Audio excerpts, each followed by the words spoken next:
नमस्कार विद्यार्थियों, मैं नीति माहौर जिला शिक्षा एवं प्रशिक्षण संस्थान की शिक्षा शास्त्र की प्रवक्ता आप सभी का आज की ऑनलाइन कक्षा में हार्दिक स्वागत करती हूं और आशा करती हूं कि आप सभी लोग स्वस्थ होंगे और अपनी पढ़ाई को बहुत ही मन लगाकर कर रहे होंगे। आज का हमारा टॉपिक है मुगलकालीन शिक्षा व्यवस्था, जो कि है डीएलएड सेकेंड सेमेस्टर का सैद्धांतिक विषय और अनिवार्य विषय भी है ये, जैसा कि आप सभी लोग जानते हैं। तो प्रारंभ करते हैं आज की ऑनलाइन कक्षा मुगलकालीन शिक्षा व्यवस्था। ये आपका सिलेबस है। कुछ भी पढ़ने से पहले एक बार सिलेबस अवश्य देख लिया कीजिए, इसलिए मैं हर बार इसको ऐड कर देती हूँ।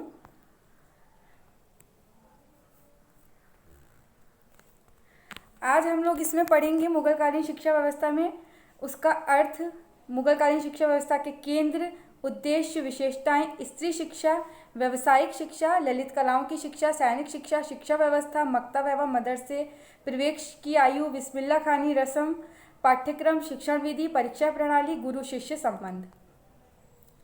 तो मुगलकालीन शिक्षा व्यवस्था को समझने के लिए उसके मेन कॉन्सेप्ट्स को समझना आवश्यक है।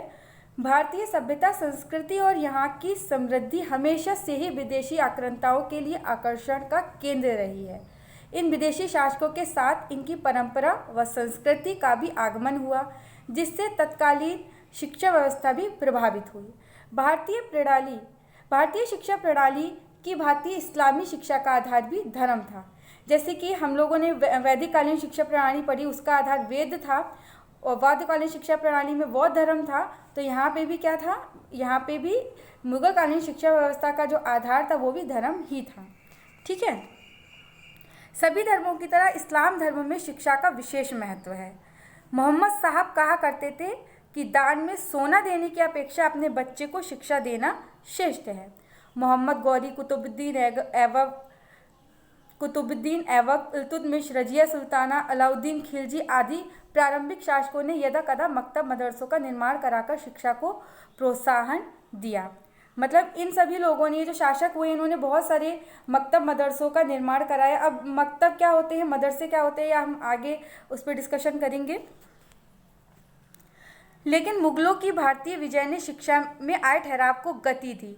मतलब जो भारतीय शिक्षा व्यवस्था में जो ठहराव आ गया था उसको गति दी। बहुत सारे यहाँ पे मतलब शिक्षा व्यवस्था में बहुत अच्छी अच्छी चीज़ें शामिल की गई। कई ऐसी चीज़ें हैं जो मैं कहूँगी कि आज भी शिक्षा व्यवस्था में होनी चाहिए। मतलब हम लोगों को मुगलकालीन शिक्षा व्यवस्था से कुछ चीज़ें ग्रहण करनी चाहिए, बहुत अच्छी थी। और क्योंकि हर चीज़ के दो पहलू होते हैं, कुछ खराब चीज़ें भी थी जिन्हें छोड़ देना चाहिए, और कुछ बहुत अच्छी चीज़ें थी उन्हें ग्रहण करना चाहिए, जिन्हें हम आगे डिस्कस करेंगे।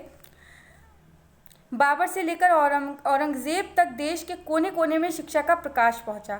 सुदृढ़ शिक्षा नीति का निर्माण हुआ। बाबर ने अरबी, फारसी, तुर्की भाषा के विकास में योगदान दिया। उसने शौर्यते आम विभाग की स्थापना की। ये देखिए क्वेश्चन यहाँ से बन रहा है कि बाबर ने कौन से विभाग की स्थापना की थी, तो शौर्यते आम विभाग की स्थापना बाबर ने की थी।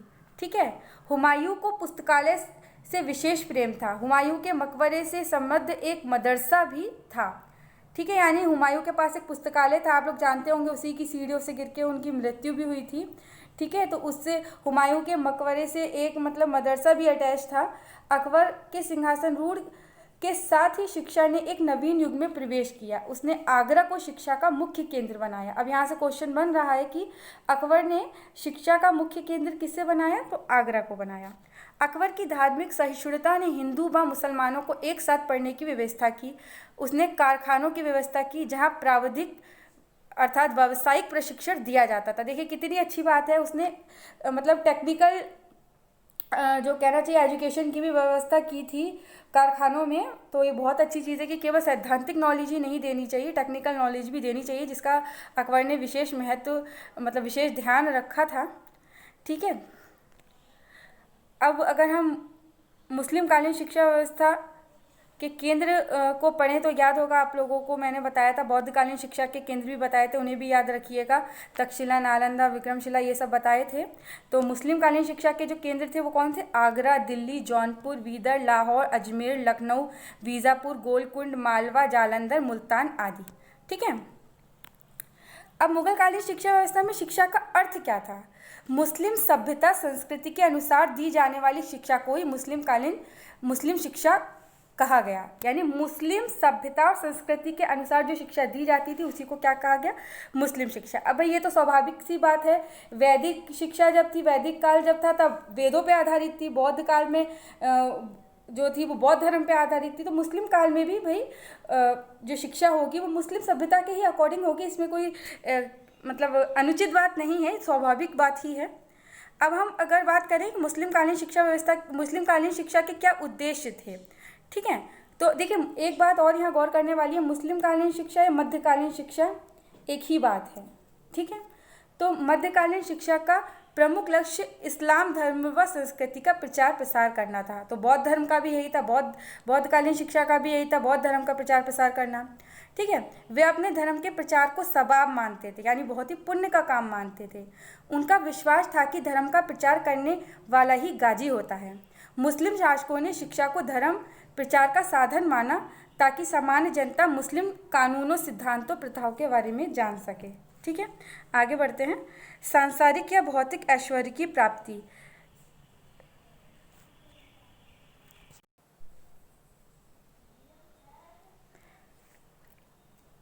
तो जो उद्देश्य था मुगलकालीन या मध्यकालीन शिक्षा का वो सांसारिक या भौतिक ऐश्वर्य की प्राप्ति भी था, जो कि मैं मानती हूँ बहुत ज़रूरी भी है।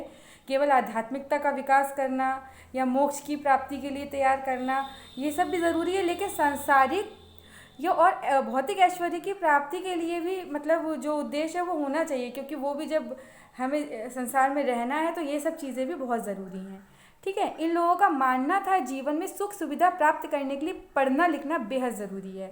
इस्लामी शिक्षा में रुचि उत्पन्न करने के लिए उन्हें उच्च पद, सम्मान तथा अन्य प्रलोभन भी दिए जाते थे, ठीक है। तो आगे बढ़ते हैं। जो व्यक्ति शिक्षित होते थे उन्हें मुसलमान शासक सिपह सलार, काजी या वजीर इत्यादि के पद पर नियुक्त कर देते थे। इस लोभ के वशीभूत होकर जो मुस्लिम लोग थे उनके अतिरिक्त हिंदुओं को भी मुस्लिम शिक्षा ग्रहण करना उन लोगों ने भी प्रारंभ कर दिया था, क्योंकि देखिए सिंपल सी बात है कि जो लोग शिक्षित होते थे, अच्छी शिक्षा ग्रहण की होती थी, उन्हें अच्छे अच्छे पद मिलते थे। और यहाँ पे देखिए जो गौर करने वाली बात है कि यहाँ पक्षपात नहीं किया जाता था। अगर हिंदू लोग भी अच्छी शिक्षा प्राप्त करते थे तो उन्हें अच्छे अच्छे पद मुस्लिम शासक जो थे वो देते थे, ठीक है। मुस्लिम या मध्यकालीन शिक्षा का एक अन्य उद्देश्य इस्लाम के अनुयायियों में ज्ञान के प्रकाश का विस्तार करना था, ठीक है। पैगंबर साहब ने ज्ञान को अमृत बताया है और प्रत्येक मुसलमान बच्चे से ज्ञानार्जन करने की इच्छा व्यक्त की है। अब अगर हम मुगलकालीन शिक्षा या मध्यकालीन शिक्षा की विशेषताएं पढ़ें तो शिक्षा मौखिक एवं व्यक्तिगत थी, शिक्षा निःशुल्क थी, शिक्षा व्यवस्था राज्य के संरक्षण में की जाती थी, प्रारंभिक शिक्षा आयु वर्ग के अनुरूप थी, शिक्षण कार्य परंपरागत विधियों के आधार पर किया जाता था, शिक्षा का माध्यम अरबी भाषा थी, उच्च स्तर पर फारसी भाषा का प्रयोग किया जाने लगा था। शिक्षा में आध्यात्मिक मूल्यों के स्थान पर मानवीय मूल्यों को महत्व दिया जाता था, ठीक है। जैसे कि वैदिक कालीन में आध्यात्मिक मूल्य सर्वोपरि थे, लेकिन यहाँ पे मानवीय मूल्यों को महत्व दिया जाता था। बाबर की पुत्री गुलबदन बेगम ने हुमायूंनामा लिखा है, जो कि एक बहुत ही ऐतिहासिक ग्रंथ है और बहुत ही श्रेष्ठ ग्रंथ है, आप सभी लोग जानते होंगे, ठीक है। तो विशेषताएं इसकी बहुत ही अच्छी थी, मतलब अन्य शिक्षा व्यवस्थाओं से स्वयं को अलग करने वाली शिक्षा व्यवस्था थी। और जो मेन बात थी, जैसे शिक्षा व्यवहारिक थी, निःशुल्क थी, ठीक है। ये सब चीज़ें बहुत ही जो है अपने आप में इसको खास बनाती है। और जो सबसे मेन बात कि यहाँ पे कक्षा नाई की जो है उसका कक्षा नाई की पद्धति का प्रयोग किया जाता था, ठीक है। कक्षा नाई की पद्धति जो कि अभी भी आप लोग जानते हैं, जैसे क्लास में मॉनिटर बना दिए जाएं, सीनियर क्लास के बच्चों को वो कक्षा में पढ़ाएं, ठीक है। तो इसको आगे भी लोगों ने आगे भी इसको अपनाया, हम लोग आज भी इसका प्रयोग करते हैं, ठीक है। गुरु शिष्य संबंध बहुत अच्छे थे और सबसे अच्छी बात जो थी वो धार्मिक शिक्षा और लौकिक शिक्षा का समन्वय इसमें किया गया था, ठीक है। आगे बढ़ते हैं। अब यदि हम स्त्री शिक्षा की बात करें तो इस्लाम धर्म में स्त्री शिक्षा का दायरा अत्यंत व्यापक नहीं था। महिलाओं के लिए शिक्षा के दरवाजे जनसाधारण तक तो कम थे, लेकर शाही घराने व कुलीन वर्गों की बालिकाएं शिक्षा सुविधा का लाभ उठा पाती थीं। वे सभी प्रारंभिक शिक्षा मकतब में प्राप्त करती थी। शहजादियों को व्यक्तिगत रूप से शिक्षा देने का प्रबंध था।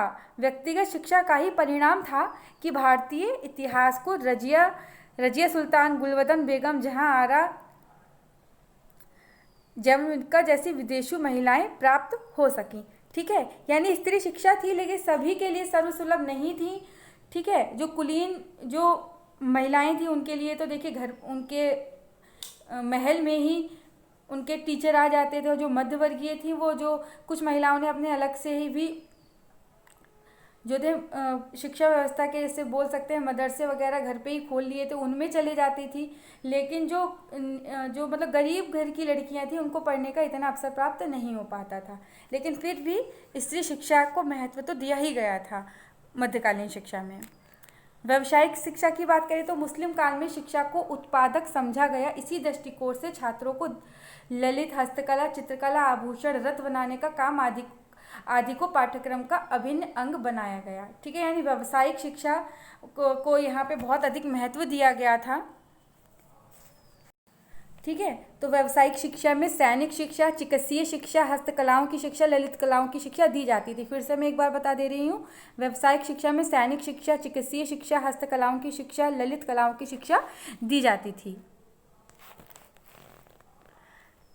ठीक है, अब यदि हम ललित कलाओं की शिक्षा की बात करें तो मुस्लिम शासकों को कला से बेहद लगाव था, ये सब आप भी जानते होंगे। उन्होंने संगीत, चित्रकला एवं स्थापत्य कला पर अन्य विषयों की अपेक्षा ज़्यादा ध्यान दिया। उनके संरक्षण में निर्मित इमारतें आज भी भारतवर्ष के लिए गौरव की बात है। ललित कलाओं का शिक्षण व्यक्तिगत ढंग से तथा उच्च स्तर पर दिया जाता था। अब यदि आप लोग जानते होंगे, किसी ने संगीत पढ़ा होगा, तो मध्यकाल को ही संगीत का स्वर्ण युग कहा जाता है, क्योंकि संगीत का जो सबसे ज़्यादा विकास हुआ वो मध्यकाल में मुगल पीरियड में ही हुआ। ठीक है, चित्रकला आप लोग जानते होंगे, जहांगीर के समय में चित्रकला का बहुत अधिक विकास हुआ था। शाहजहाँ के समय में स्थापत्य कला का हुआ था। इसीलिए ये ललित कलाओं के विकास के लिए बहुत ही अच्छा समय था मुगल कालीन जो मध्यकालीन जो काल था।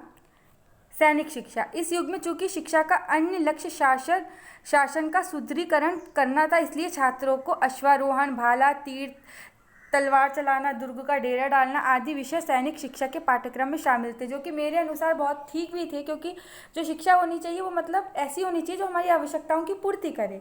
और उस समय क्योंकि एक जो लक्ष्य था शासन करना, तो उस हिसाब से अगर सैनिक शिक्षा दी जाती थी तो बहुत ही वो अच्छी बात थी। अब देखिए शिक्षा व्यवस्था, ये बहुत ही इंपॉर्टेंट है, इस पर ध्यान दीजिएगा। जो शिक्षा व्यवस्था थी, देखिए पहले ये गौर करने वाली बात है कि जो शिक्षा थी वो दो भागों में विभाजित थी, प्राथमिक शिक्षा और उच्च शिक्षा। ठीक है, प्राथमिक और उच्च शिक्षा। ठीक है, तो जो प्राथमिक शिक्षा थी वो कहाँ दी जाती थी? मकतब में, और जो उच्च शिक्षा थी वो मदरसों में दी जाती थी। तो मकतब का क्या अर्थ होता है? मकतब शब्द अरबी भाषा के कुतुब शब्द से बना है। ठीक है, किस शब्द से बना है? कुतुब शब्द से बना है। उसका अर्थ होता है उसने लिखा, या फिर उसका एक द्वितीय अर्थ ये भी होता है वह स्थान जहाँ पढ़ना लिखना सिखाया जाता है। ठीक है, यानी कुतुब का अर्थ क्या होता है? वह स्थान जहाँ पढ़ना लिखना सिखाया जाता है। ठीक है, तो प्राथमिक शिक्षा कहाँ दी जाती थी? मकतबों में। और जो प्राथमिक शिक्षा के लिए संस्कार था वो भी हम आगे पढ़ेंगे। प्राथमिक शिक्षा के लिए संस्कार था, बिस्मिल्लाह खानी रस्म थी। ठीक है, जो 4 वर्ष 4 माह और 4 दिन पर जो कि ये रस्म होती थी। ठीक है, उसके बाद ही उसका बालक का प्राथमिक शिक्षा में प्रवेश होता था। ठीक है, अब अगर मदरसों की बात करें जो कि उच्च शिक्षा के केंद्र थे, तो जो मदरसा है वह वो भी अरबी भाषा का ही शब्द है। वो दरस शब्द से बना है, और दरस का अर्थ होता है भाषण देना। अब जैसे कि आप सभी लोग जानते हैं कि उच्च शिक्षा में लेक्चर मेथड का ज़्यादा प्रयोग होता है, इसीलिए शायद इसको मदरसा कहा जाता है। ठीक है, अब प्रवेश की आयु, जैसे कि मैंने आपको बताया कि मकतब में प्रवेश की आयु 4-5 वर्ष के मध्य की होती थी। इसमें प्रवेश करने से पहले छात्र का उपनयन संस्कार की तरह, जैसे वैदिक काल में उपनयन होता था, यहाँ बिस्मिल्लाह खानी रस्म होती थी। इसमें बालक 4 वर्ष 4 माह 4 दिन का होता था। कुरान की भूमिका तथा 55वां एवं 51वां अध्याय सामने रखकर कुछ आयतों का पाठ किया जाता था।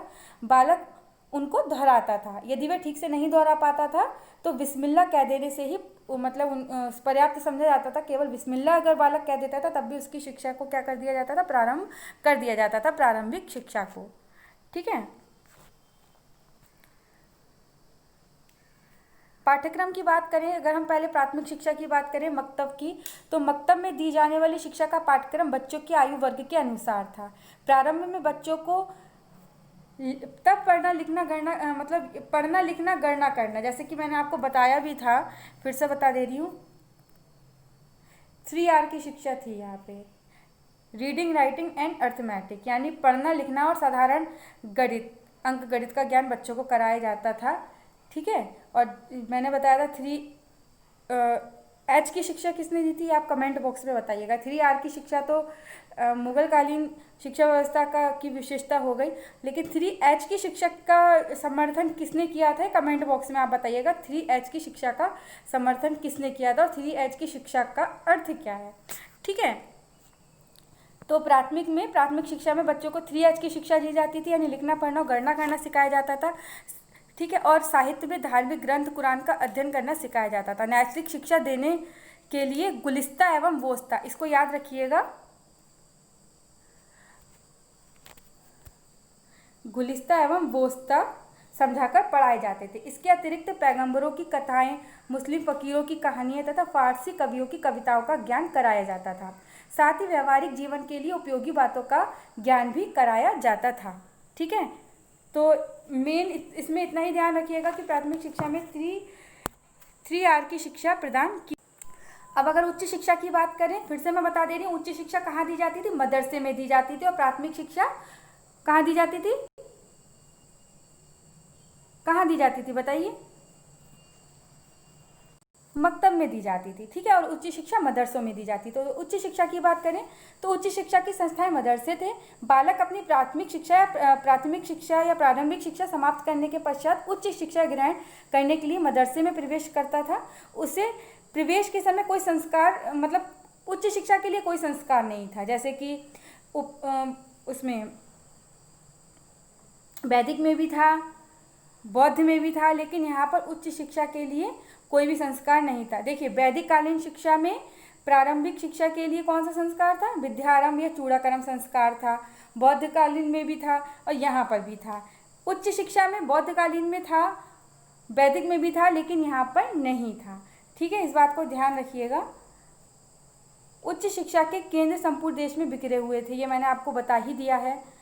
ठीक है। अगर पाठ्यक्रम की बात करें तो 10 से 12 वर्ष की अवधि की उच्च शिक्षा का पाठ्यक्रम बहुत ही विस्तृत होता था और उसको 2 भागों में विभाजित किया गया था। एक थी धार्मिक शिक्षा और दूसरी थी लौकिक शिक्षा। अब देखिए, यहाँ पे अगर हम कंपेयर करें अन्य शिक्षा व्यवस्थाओं से तो वैदिक शिक्षा भी 2 भागों में विभाजित थी, परा और अपरा, और बौद्धकालीन शिक्षा भी 2 भागों में विभाजित थी, सैद्धांतिक और व्यवहारिक, और यहाँ पर भी 2 भागों में विभाजित थी, धार्मिक और लौकिक।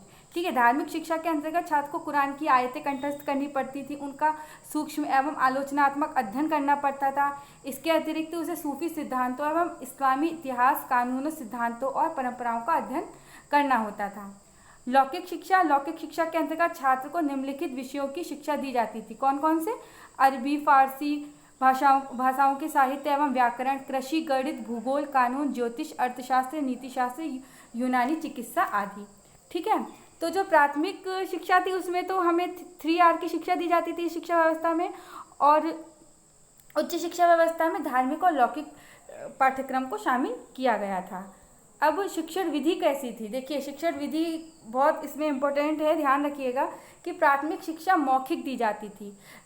ठीक है। प्राथमिक शिक्षा में तो क्या था, मौखिक था। रटने की विद्या पर जोर दिया जाता था। शिक्षक व्याख्यान विधि से शिक्षा, और उच्च शिक्षा में क्या करते थे, शिक्षक व्याख्यान विधि से शिक्षण करते थे। बालक कलमा को सुनकर रटते थे और कुरान की आयतों को कंठस्थ करते थे, बोल बोलकर पहाड़ा याद करते थे। देखिए, इसको मैं फिर से दोहराती हूँ, जो शिक्षण विधि थी उसमें रटने पर अधिक जोर दिया जाता था, बालकों को चीज़ें रटाई जाती थी। ठीक है। लेकिन रटना भी, देखिए आप लोग पढ़ेंगे अभी शिक्षण सिद्धांत पढ़े होंगे, शिक्षण सिद्धांत वाला पेपर आपने पढ़ा होगा, तो रटना मतलब मेमोरी लेवल जो होता है, टीचिंग के 3 लेवल होते हैं, आप जानते ही होंगे। तो memory, understanding and reflective level. तो मेमोरी लेवल में चीज़ को रटाया ही जाता है, तो यानी रटने का भी अपना महत्व होता है। ऐसा नहीं है कि रटना बहुत बुरी चीज़ है, कहीं कहीं चीज़ों को रटना भी पड़ता है, जैसे पहाड़े हो गए, ठीक है, कुछ स्पेलिंग्स हो गई, संस्कृत के सूत्र हो गए, वो सब, उन सब को याद करने के लिए, उन सबको कंठस्थ करने के लिए हमें वही रटन विद्या को अपनाना ही पड़ेगा। लेकिन उसके बाद अंडरस्टैंडिंग लेवल भी ज़रूरी है और फिर रिफ्लेक्टिव लेवल भी ज़रूरी है। और रिफ्लेक्टिव लेवल तक पहुंचने के लिए प्रथम और द्वितीय लेवल को पार करना आवश्यक है, यानी रटने का भी अपना एक महत्व है। तो इसे आप रटने को एकदम यूजलेस मत समझिएगा, ठीक है। परीक्षा प्रणाली की बात करें तो मुस्लिम कालीन शिक्षा में वैदिक शिक्षा प्रणाली की ही बात, कोई परीक्षा विकसित नहीं हुई थी। शिक्षक अपने संतोष के आधार पर छात्रों को एक कक्षा से दूसरी कक्षा में प्रोन्नत करते थे। शिक्षा की समाप्ति पर भी किसी प्रकार का प्रमाण पत्र नहीं दिया जाता था। देखिए यहाँ पे वैदिक कालीन शिक्षा के समान ही है कि परीक्षा प्रणाली नहीं थी। टीचर ही जब समझ लेते थे कि बच्चे ने इतना पढ़ लिया तो उसे अगली कक्षा में प्रोन्नत कर दिया जाता था, ठीक है। गुरु शिष्य संबंध की बात करें तो ये भी वैदिक कालीन शिक्षा से ही मिलते जुलते हैं। यहाँ पे गुरु का बहुत महत्व था, गुरु को उस्ताद कहा जाता था। इस्लामी संस्कृति में यह माना जाता था कि उस्ताद की मेहरबानी के बिना सच्चा ज्ञान प्राप्त नहीं हो सकता है, ठीक है, बिना उस्ताद के ज्ञान प्राप्त नहीं हो पाएगा। मतलब हिंदी में भी, हिंदी साहित्य में भी कहीं लिखा गया है कि बिन गुरु ज्ञान कहाँ से पाऊँ। तो ऐसे ही मुस्लिम कालीन में, मध्यकालीन में भी उस्ताद के बिना ज्ञान प्राप्त नहीं हो सकता था, ऐसा विचार था। छात्र शिक्षक का आदर सम्मान करते थे तथा उनकी आज्ञा का पालन करते थे। गुरु शिष्य को गुरु पुत्रवत व्यवहार, मतलब वहाँ पे भी गुरु शिष्य का संबंध कैसा था, पिता पुत्र समान ही था। हालांकि मुगल काल के उत्तरार्ध में गुरु शिष्य संबंधों की आदर्श परंपरा का ह्रास होने लगा था, यानी धीरे धीरे पूर्वार्ध में तो अच्छा था, उत्तरार्ध में थोड़ा सा गुरु शिष्य संबंधों में, अच्छे संबंधों में कमी आने लगी थी, ठीक है। अनुशासन एवं दंड, ये इसकी बहुत ही खास विशेषता है कि यहाँ पे शारीरिक दंड का प्रावधान था। बच्चे को छड़ी से भी मारा जाता था, उसका कान भी पकड़ा जाता था और मुर्गा भी बनाया जाता था। इसमें आप लोग हंसिए नहीं, ये वास्तविकता में इन पनिशमेंट्स का प्रयोग किया जाता था। अनुशासन और दंड बहुत ही ज़्यादा यहाँ, बहुत ही मतलब कड़ाई से पालन होता था, ठीक है। नैतिक शिक्षा मुस्लिम कालीन शिक्षा का अभिन्न अंग थी, अतएव छात्र अनुशासित होते थे। छात्रों के लिए शिक्षकगण श्रद्धा के पात्र थे, अतएव उनमें स्वाभाविक रूप से विनयशीलता तथा आत्म अनुशासन की भावना जागृत होती थी। उद्दंड छात्रों के प्रति सख्ती बरती जाती थी, और जैसे कि मैंने कहा कि उन्हें मारा भी जाता था, फिजिकली भी उन्हें पनिशमेंट मिलती थी। उन्हें छड़ी से मारा जाता था, मुर्गा बनाया जाता था, उनके कान मरोड़े जाते थे, ये सारी पनिशमेंट शामिल थीं। शिक्षकगण भी अपने कार्यों से छात्रों के समक्ष आदर्श कायम करते थे, जिनका अनुसरण करके छात्र चरित्रवान एवं आदर्श नागरिक बन सकें, ठीक है। यानी टीचर स्वयं में भी अपना आदर्श प्रस्तुत करते थे। बच्चे के सामने जो उस्ताद होते थे वो स्वयं इतना अच्छा व्यवहार करते थे कि बालक उनसे सीखें कि हमें कैसे एक आदर्श नागरिक बनना है, ठीक है। अब कमेंट बॉक्स में बताइएगा कि जो यहाँ अनुशासन था, इतना कठोर था, शारीरिक था, वह अच्छा था या खराब था। आज की शिक्षा व्यवस्था में इसे शामिल करना चाहिए या नहीं करना चाहिए, ठीक है। इसको ज़रूर बताइएगा, आप लोग अपनी राय बताइएगा, चाहे जो आपके मन में आ रहा हो वो लिखिएगा। अब उपाधियों की बात करें तो सामान्य रूप से शिक्षा समाप्त करने वाले छात्रों को प्रमाण पत्र या उपाधियां नहीं दी जाती थी, किंतु जो छात्र अपने अध्ययन के विषय में असाधारण योग्यता प्राप्त मतलब योग्यता का प्रमाण देते थे, उनको उपाधियों से विभूषित किया जाता था। अब ये उपाधियां कौन कौन सी थी देख लेते हैं।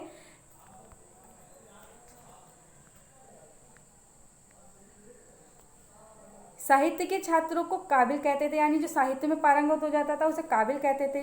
धर्मशास्त्र में जो पारंगत हो जाता था उसे आलिम कहते थे, और जो तर्कशास्त्र या दर्शन शास्त्र में हो जाता था उसे क्या कहते थे, फाजिल कहते थे, ठीक है। यानी साहित्य यानी लिटरेचर में होने वाले को काबिल, धर्मशास्त्र में आलिम, और दर्शन या तर्क में फाजिल, ठीक है। तो यही उपाधियाँ थी और अलग से कोई उपाधियाँ नहीं थीं, ठीक है। तो ये हम लोगों ने पूरा पढ़ लिया है। एक बार थोड़ी सी इसमें चीज़ें बची हैं, उनको भी मैं शामिल कर लेती हूँ। अगर मुस्लिम कालीन शिक्षा व्यवस्था की हम विशेषताओं की, मतलब गुणों की बात करें, अब गुणों से पहले गुणों की बात होनी चाहिए, तो बहुत सारे गुण थे इसमें। जैसे शिक्षा व्यवहारिक थी, ठीक है, केवल सैद्धांतिक चीज़ें ही नहीं समझाई जाती थी, व्यवहारिक शिक्षा भी दी जाती थी। टेक्नोलॉजी, मतलब हर टेक्नोलॉजी को भी शामिल किया गया था, ठीक है। ये सब चीज़ें भी बहुत ज़्यादा ज़रूरी हैं, ठीक है, शिक्षा निःशुल्क थी। ठीक है, जैसे आजकल प्रारंभिक स्तर पे तो है ही, उच्च स्तर पे नहीं है, लेकिन तब शिक्षा पूरी तरह से कैसी थी, निःशुल्क थी।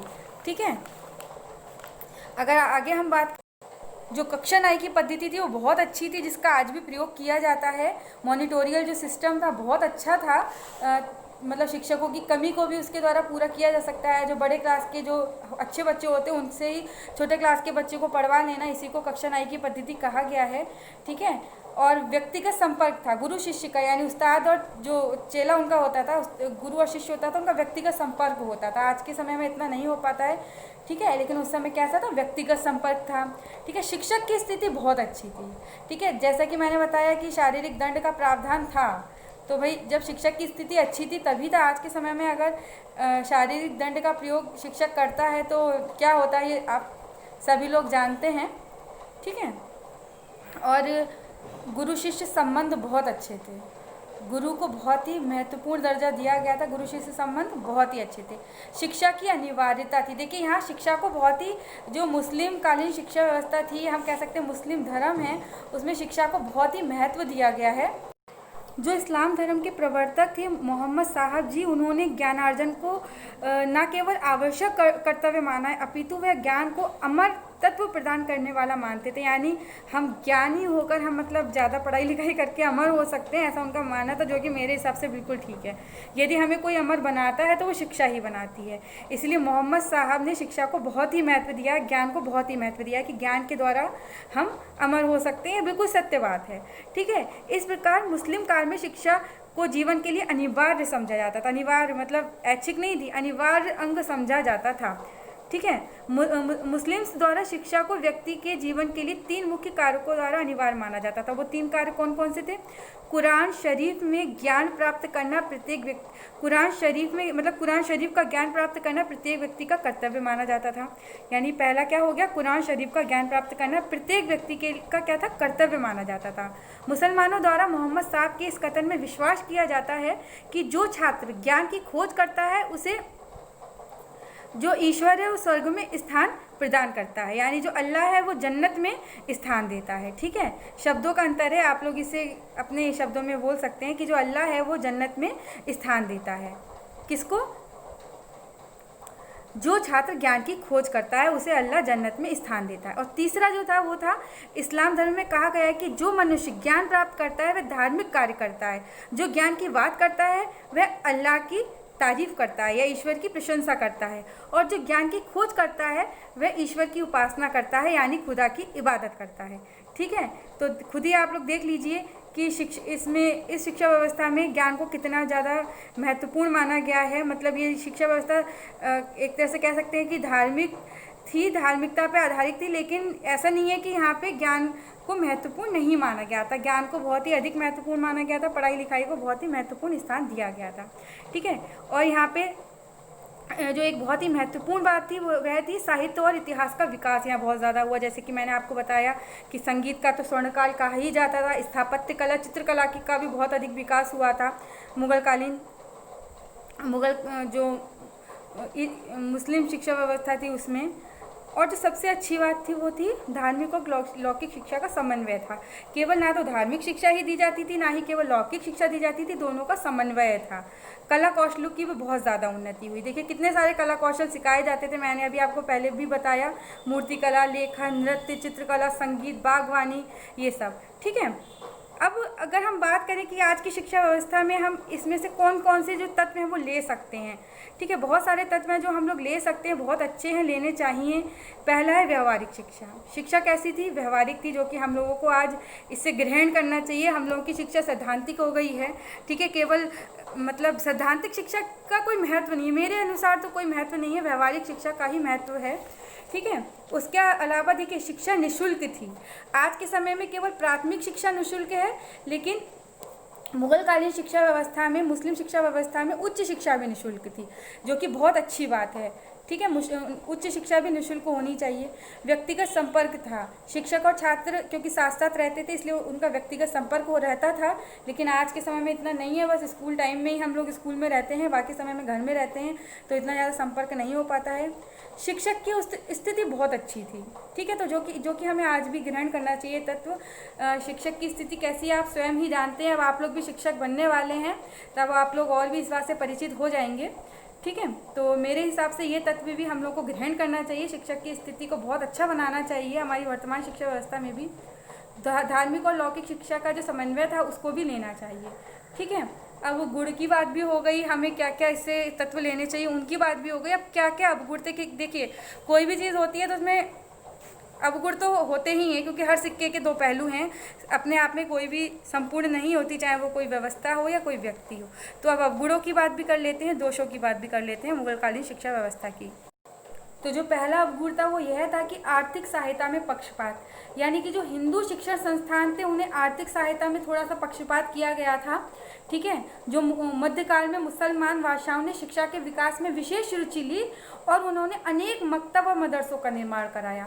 उन्होंने इन शिक्षण संस्थाओं को पूरी सहायता दी आर्थिक। लेकिन मुगल सम्राट अकबर को छोड़कर अन्य किसी भी मुसलमान बादशाह ने हिंदू शिक्षा संस्थाओं को किसी प्रकार की आर्थिक सहायता नहीं दी।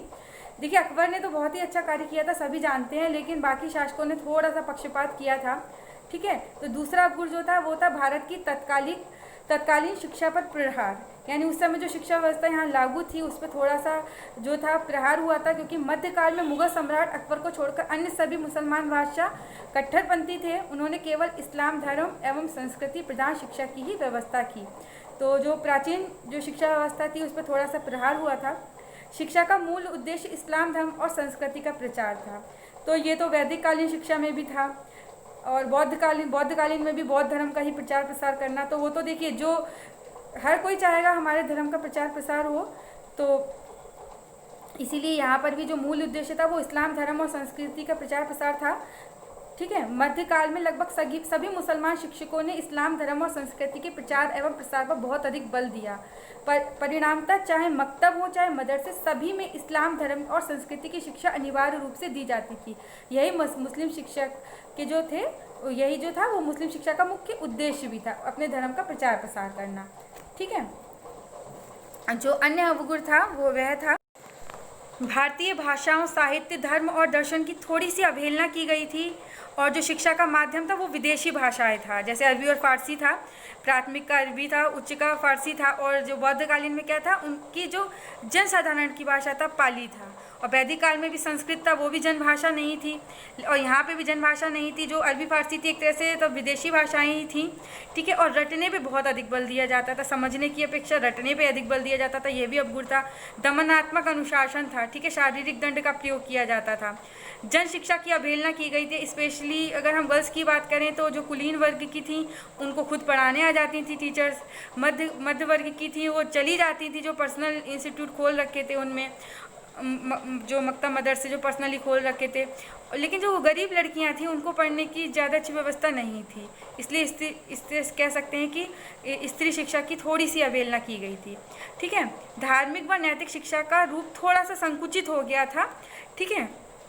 तो यही थोड़े से अवगुण हैं, लेकिन गुण भी बहुत है शिक्षा व्यवस्था में, जो कि मुझे लगता है कुछ तो अनिवार्य रूप से अपनाने चाहिए। जैसे उच्च शिक्षा को भी निःशुल्क कर देना चाहिए, गुरु का स्थान बहुत अच्छा हो जाना चाहिए, शिक्षा को व्यवहारिक कर देना चाहिए, ठीक है। तो ये सब चीज़ें हैं। अब आज की क्लास में इतना ही। मुगलकालीन शिक्षा व्यवस्था बहुत ही इम्पोर्टेंट है, इसको आप एक दो बार देखिएगा, कुछ ना समझ में आया हो तो कमेंट करके बताइएगा, और जो प्रश्न मैंने पूछे हैं उनका आंसर, उन दोनों प्रश्नों का आंसर कमेंट बॉक्स में बताइएगा, ठीक है। तो आज की ऑनलाइन कक्षा में बस इतना ही। मिलते हैं नेक्स्ट क्लास में, तब तक के लिए धन्यवाद।